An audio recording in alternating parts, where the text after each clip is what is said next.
19:26 minutos, arrancamos en otro bloque más de la Resistencia. Vamos con Nigeria, ¿no? Parece raro, hace mucho que no hablábamos de países Africana, sí. africanos, ¿no? Pero te digo que... No es para comparar con Argentina. Ojo, por las Está dudas, bien, porque ya están haciendo los comentarios. Sí. No es para... Bien, lo que ha pasado justamente es que había un problema con Twitter, el cual ha censurado, que ya me lo va a contar bien, ha censurado al presidente. Y lo que hizo Nigeria fue censurar a Twitter. Y entonces salió Twitter a decir que Twitter es un derecho humano. Y entonces a mí, antes de dar la palabra, me surge la pregunta. Entonces, ¿Twitter viola los derechos humanos porque no le deja tener Twitter a Trump y un montón de personas, o no? Claro. Ah, listo. O sea, Twitter viola los derechos humanos, es el título ya. Exactamente. Y hasta diría que viola la soberanía de los países. Sí. Bueno, pero lo que queda claro una vez más, y esto es lo que quiero remarcar ya para empezar a desarrollar un poco más la noticia, que es un fenómeno que hace tiempo veníamos desarrollando. Recuerdo que fue una conversación que tuvimos tanto con Agustín Laje, pero que también creo que en algún punto profundizó Miklos Lukács, que en la posmodernidad lo que es público es privado y lo que es privado es público. Entonces, algo tan privado e íntimo como, por dar un ejemplo concreto, la vida sexual de una persona se convierte en materia pública, particularmente con las políticas de género. Y algo tan público como es por definición un debate político, se encuentra privatizado por las Big Tech. Entonces, hoy querer entrar a una discusión política con esta idea de, bueno, propiedad privada buena, Estado malo, es simplemente no entender cómo funciona la sociedad en la posmodernidad, es haberse quedado... Ni siquiera hablo del siglo XX, a veces se queda en el siglo XVIII, básicamente. Y esto se demuestra una vez más ahora con Nigeria. Es decir, Nigeria le está dando una lección de civismo y de realismo político a muchos tuiteros que creen que por haber leído 2 PDF y haber visto un libro pirateado en internet, ya saben cómo es el mundo realmente. Hay que recordar también que ya África venía en algún punto reaccionando. Sabemos que es un continente muy golpeado por el comunismo. Creo que de hecho donde más violento se ha vivido el comunismo, es una apreciación porque no hay forma de contabilizarlo, fue en África. Si bien muchos recuerdan los millones de muertos que generó la Unión Soviética, que creo que es como el parangón o el paradigma, no hay que desconocer las guerrillas que ha generado el comunismo en África. Sin embargo, en las últimas décadas es cierto que ha habido como un pequeño despertar. Creo que sería justo reconocer que también ha colaborado en parte, en este sentido, ya no ese viejo intervencionismo neocons propio de Bush, que para muchos ha sido el gran precursor de todos los males, sino es esa intervención sana que tuvo en su momento Trump, que ayudó a la conformación del Grupo de África, a darle poder al Grupo de África dentro de la ONU, con ciertas alianzas con Putin, digamos, los grandes espacios más soberanistas. Incluso un dato, no me acuerdo de qué país precisamente era un presidente que se animó a desafiar el establishment en torno a los testeos. Tanzania. Bueno, después, sí. lamentablemente alguna fatalidad habrá pasado porque apareció un muerto hace poco. Sí. Que en paz descanse. Son esas casualidades de la vida. Uno a veces no las entiende mucho. Pero si llego a decir algo, voy a decir, este chico consume mucho código X, lo cual es cierto, así que me reservo la opinión. Sí, volviendo al tema de Nigeria. Nigeria no es una economía menor, no es claramente una economía desarrollada, pero Nigeria no es un país menor. En materia de recursos, creo que es la envidia de muchos países, sinceramente. De hecho, en la Agenda 2030, especialmente en lo que se refiere al consumo de electricidad y eventualmente la extracción de ciertos metales extraños para el desarrollo de paneles solares, si bien el 70% del mercado global y la producción de un 62% la tiene China, hay naciones como Malasia, Birmania, Nigeria, Perú, que se encuentran con reservas más que considerables para el desarrollo de estas energías renovables, para la tecnología necesaria para poder tener energía renovable. Qué curioso que justo aquí en Nigeria, como Malasia, Birmania, Perú, de repente se encuentran como atacadas, algunos quizás en forma electoral, otros en forma más violenta, otros a través de dictaduras, otros a través de estas batallas culturales en las redes sociales y las Big Tech.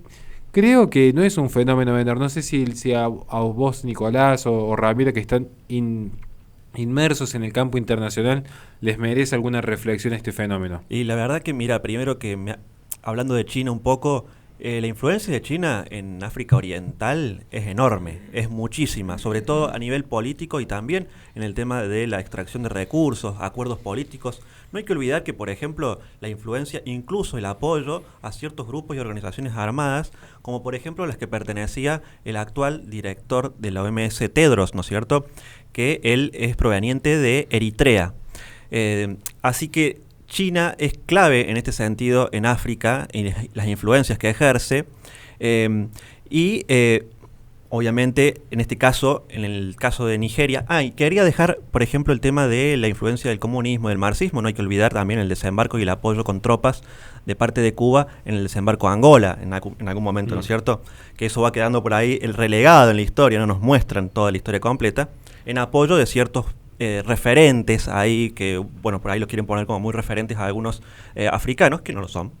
Pero volviendo al tema de lo que pasó en Nigeria, ¿no es cierto? En este caso, el ataque que ha sufrido el presidente Muhammadu, el nombre exactamente lo quiero, Muhammadu Buhari, el presidente de Nigeria, que tuiteó. Simplemente hay un problema en Nigeria, para decirlo de algún modo, de violencia, de división, y él estaba tratando de llamar a la calma y de hablar. Por ahí les voy a leer una parte del tuit, quizá les haga recordar a alguien, donde él dice: debe haber tolerancia cero para todos aquellos empeñados en destruir nuestro país, promoviendo el crimen y la insurrección. No sé si les suena a alguien que habla de esa forma, de ley y orden, ¿no es cierto? Bueno, Donald Trump, más o menos, es el que estamos hablando. Y él se dijo que iba a ir con toda su fuerza de la ley contra aquellos que estén empeñados en destruir, en este caso, él se refirió a la infraestructura nacional crítica del país.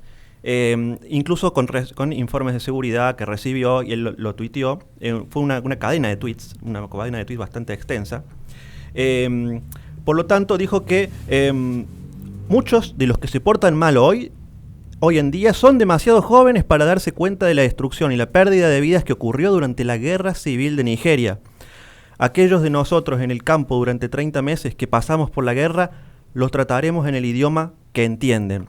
Por esta razón, justamente Twitter decidió eliminar el tweet, suspenderle la cuenta, y automáticamente el gobierno anunció a través del ministro de Información, Lai Mohammed, que Twitter quedaba suspendido y prohibido. No olvidemos que también durante el golpe de Estado en Birmania también se prohibió durante un tiempo, en un proceso de reorganización, las redes sociales, incluyendo WhatsApp, por ejemplo. En este caso también, porque se está viviendo algunas jornadas de violencia constantes en lo que tiene que ver con Nigeria, en este país. Sí, y justamente uno de los principales que salió a aprovechar todo esto es alguien que conocemos muchísimo, que es Amnistía Internacional, diciendo que lo que hacía Nigeria es una violación a la libertad de expresión.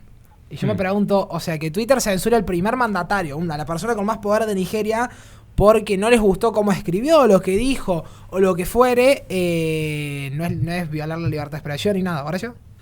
Sí, yo me estoy imaginando los comentarios que van a venir después, porque bueno, es como muy particular el público en redes sociales, y a veces a mí me llama soberanamente la atención algunos cómo se aventuran a mostrarse como grandes intelectuales y insultan. ¿Y cuál es el argumento típico de estos defensores de la propiedad privada? Mi red social, mis decisiones. Mira, fantástico tu argumento pro eunuco, pro aliado feminista, pero te explico algo que por ahí se puede haber escapado quizás de tu análisis. ¿Saben cuál es la diferencia sustancial entre un medio periodístico y una red social? Que el medio periodístico asume legalmente las consecuencias de su línea editorial. Es decir, si yo tengo, por ejemplo en mi caso, yo me postulo como director de la Resistencia Radio y uno de los miembros de la Resistencia Radio llegan a decir un determinado comentario con consecuencias legales, yo asumo la responsabilidad legal. ¿Qué significa eso? La Resistencia Radio asume que su línea editorial tiene un contenido ideológico que es lo que ofrece al mercado, al mundo y la sociedad en base a los criterios que consideren más acorde a la verdad. Bien, entonces, este medio periodístico tiene una línea editorial. Puede ser, a grandes rasgos, de izquierda o derecha, es una discusión posterior. Estoy siendo muy reduccionista. La red social, uno cuando firma el contrato de aceptación, es decir, cuando uno crea la cuenta, yo sé que nadie se pone a leer el yo acepto, simplemente hacen clic porque, bueno, tienen todos síndromes de precoz en el mundo virtual, propio de la posmodernidad. Pero en realidad la red social no se ofrece al mercado como una suerte de producto ideológico o producto con línea editorial. La red social, de hecho, que muchos dicen es gratis, no es gratis. De hecho, uno es el producto, porque lo que se vende es la pauta publicitaria a las demás compañías que están justamente publicitando en dicha red. ¿Qué significa? Que si uno observa, cuando se firman los contratos, se dice Facebook, Instagram, Twitter, la red social no se hace responsable de lo que sus consumidores, como podríamos ser nosotros, sus usuarios, gracias Nera, lo que sus usuarios publiquen, salvo que sea un contenido que realmente afecte a un bien mayor, como podría ser, por ejemplo, la instigación a un atentado, por dar un ejemplo concreto. Que atende contra el bien común. Que atende contra el bien común. Hay una discusión, social. Por ejemplo, bueno, si alguien está usando la red social como, por ejemplo, una red de corrupción de menores, usen un poco más la imaginación porque saben lo que es la censura, pero digo, no estamos hablando de ese tipo de delitos, que incluso en Estados Unidos serían delitos federales, ¿se entiende? O sea, no son delitos menores, son delitos mayores, entonces uno entiende que hay una cuestión de responsabilidad de la empresa, porque tampoco puede prestar su plataforma para organizar un acto terrorista en un determinado país. Que de hecho, curiosamente, así ha pasado muchas veces, que hay que ver bien cómo fue la primavera árabe, de la que muchos occidentales hablan sin saber. Pero ya vamos a hacer una conferencia sobre eso. Ahora, lo que sucede acá en Nigeria es que es bastante raro el criterio, porque lo que publicó el presidente de Nigeria, objetivamente, no es distinto a lo que puede publicar cualquier usuario, y no es que está llamando a una guerra, no es que está llamando a un golpe de Estado, está simplemente diciendo, mi opinión es esto, que nos puede gustar o no, pero no es función de la red social censurarla, porque porque en todo caso que asuma Twitter su línea editorial, que la asuma y que venda su producto como una línea editorial. Ahí ya que nos queda poco tiempo, quería hacer un comentario, Horacio, con respecto a eso, que yo creo que vas a estar de acuerdo. ¿Me podrías, Rami, por favor, leer de nuevo lo que puso, si tenés por ahí el presidente de Tanzania?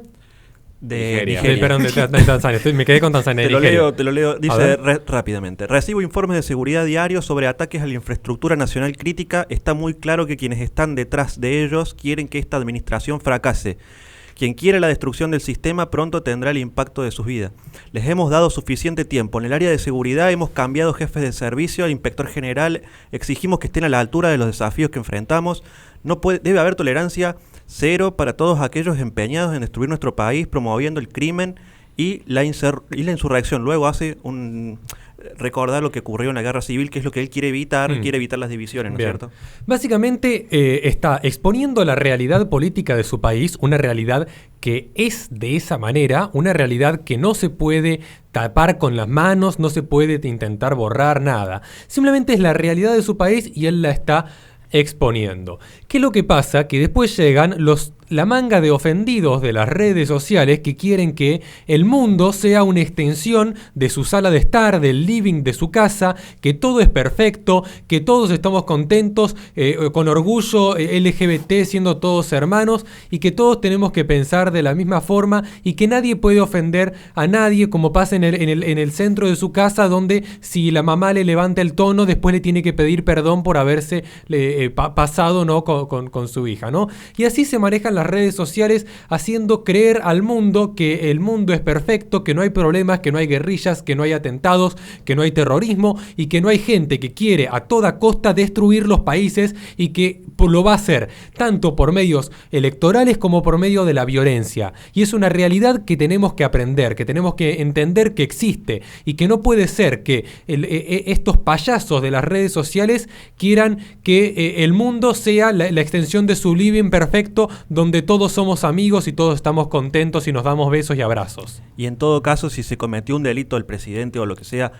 respecto a las leyes de Nigeria, está la causal de juicio político. A ver, son por otros medios los que se tienen que resolver. Esto es política, está fuera del ámbito de las redes sociales, tal cual como vos lo dijiste, coincido completamente.